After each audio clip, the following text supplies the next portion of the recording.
Y'all, I put the wrong name on the wrong shirt.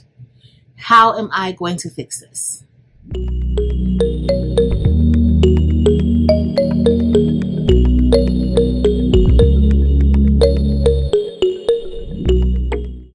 Hey y'all, welcome to Craftable Things. I'm Patrice, and if this is your first time here, please be sure to look at the other content.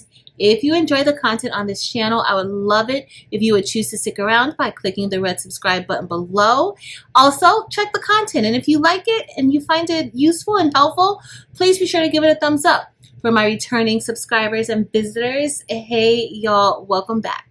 So today we have drama. I was a hot mess, and I was pressing a few shirts for this order that I have. And y'all, I was just pressing, and then I looked down and realized I picked up the wrong transfer and pressed it onto the wrong shirt. So it's completely wrong. And the front is fine, but the back, so this group is doing a project on the country of Haiti, and so they wanted their names on the back, and they also wanted the Haitian flag on the front, but I pressed the wrong name on the back. So I am going to see if I can fix this by layering another DTF print, and we were doing DTF. So we're going to see if we can lay a DTF transfer on top to cover the word that's on the back with the correct name. So let's see how we're going to get that done. Now, I will be using my DTF L1800 printer from Procolored. A link will be listed below if you are interested in that printer. In addition, ASUB, and y'all, I use ASUB sublimation paper all the time, but ASUB a while ago sent me some of their DTF transfer film to try, and I'm excited to try it out. This project, this paper is the A4 size, which is an 8.3 by 11.7. It's perfect for me to be able to do this project. I was waiting for a design that I could use where I could try this paper out, and this is the design because we're simply just going to be printing out a name. So this is going to be perfect. I can't wait to test this out and see how this paper does, how it transfers our DTF print. So let's get started and see if we can fix this mistake.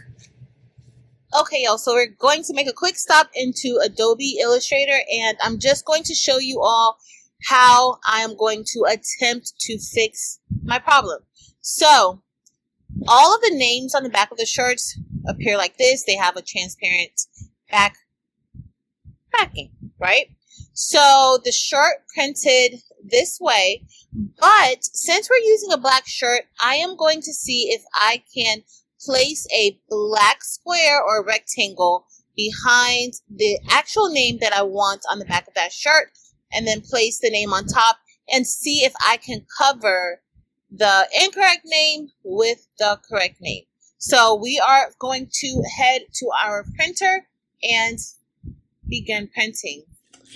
Okay, y'all, so before we head over to our printer, I just want to show you this DTF transfer film that ASUB sent to me. Typically, I use their sublimation paper quite a bit, and they sent me some of their DTF transfer film to try it out. So for today's project, we will be using their A4 size film to see if we can cover up our mistake. All right, so they have some application instructions here for all modified desktop DTF printers, dark and light fabric, cotton polyester material, and then it just tells you kind of what to do. And yeah, so let's see. So again, this is specifically for DTF printers. This is not for sublimation, but if you are using or doing the sublimation hack, this should work fine with it as well. I might even give that a test out in a future video. So let's check the film. The only thing that I can say right now is that it doesn't really tell you which side is the side to print on, but typically it's the matte side that we're printing onto. So this side is more so, it's not really shiny, but there's a slight gloss to it. and this side is the matte side. And so with most of my film, if I'm unsure, I usually kind of give it a scrape test, and then when you scrape it, you can kind of see which side the powder is on. So we're going to load our machine, and of course we're going to put it in facing this way where the powder is. Now we're at the printer and we're printing everything out. I made the image a little darker, and I thought that was the right thing to do, and it partially is the right thing to do so that it covers that original mess up, but I might have made it a little bit too dark so that the blue is much darker than I really want it to be, and it kind of blends in with the black. But we are just going to go ahead with it and see how everything turns out. The white looks to be layering just fine, and so I'm very comfortable, and I do think that this will be successful. At least I'm hoping that it's going to be successful, and we're going to get ready to see in a few minutes.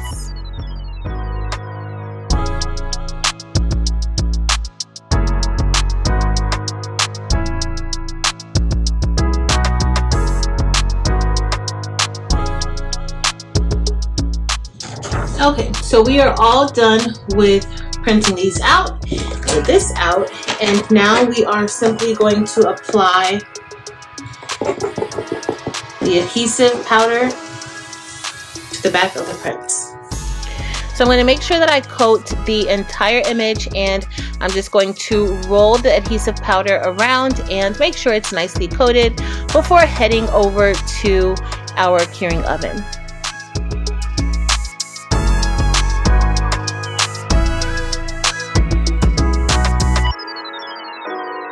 Alright guys, so we are all done with curing our print, and I'm just going to cut the image off, and we want to see how this will look. Now, okay, so it's going to be long enough to cover it, it appears. So let's get ready and see. I do notice that the top of Xavier, because it's on top of the black, or has all the black surrounding, it does look like you can't really tell what it says, but we're gonna go ahead and go with it. I could put an outline of white around it, and maybe that would help it to kind of stand out from the black, but we're not going to too much worry about it too much. And that could also lighten it up a bit, but we're gonna go with it. And I'm going to cut off as much on the side as I possibly can, because I want to make sure that when I do press it, I cover it. Now, I made it darker because I wanted it to be darker than the original print, because I don't want it to be seen through, right? So it looks like I could have possibly made this a tad bit longer, because I do have a little piece showing right there, but nonetheless, we are going to proceed with this. So let's head over to the heat press. All right, guys, so first we're just gonna go ahead and lint roll in this area where we're going to be pressing. I am still going to give this a pre-press like I would if we were doing this from scratch. And we're going to press it down. So I'm just going to press that for about 5 to 6 seconds. That's good. And now we are going to get ready to lay the print on top. Right, so we might actually be pretty good. I thought we were going to have some areas exposed, but looks like it might be covered really well. All right, so let's go ahead and press. We're going to be pressing this like regular, 325 degrees for 25 seconds. Okay, we're all done pressing, and we will just let this cool off, but so far not too bad. So I waited for it to cool down because this transfer film is a cold peel, and I did have a little difficulty peeling it away from the shirt. I was able to do it, but I did struggle a bit to make sure that I did not lift that image up. So we're going to give this a second press. Now the one thing that I can say is that the different colors of the black and then this edge right here, I don't necessarily like that, but we're going to go ahead and press this again for a second time.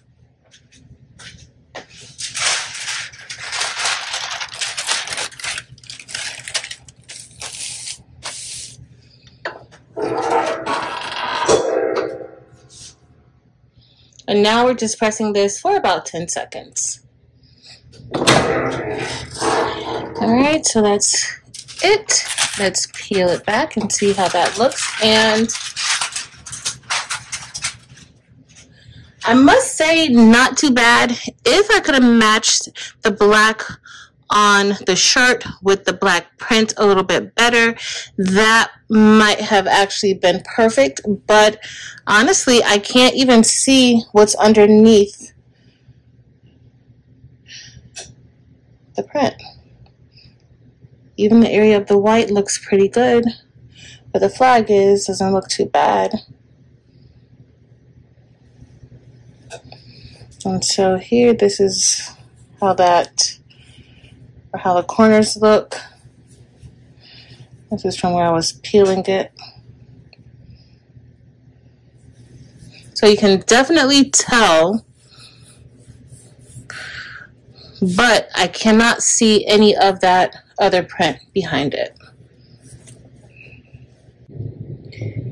Alright guys, so this is our print, and it's not too bad.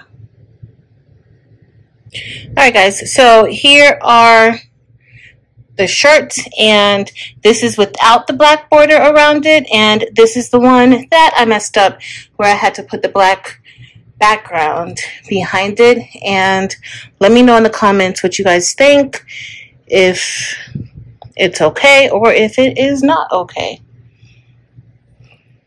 Alright y'all, so we're all done with fixing my mistake.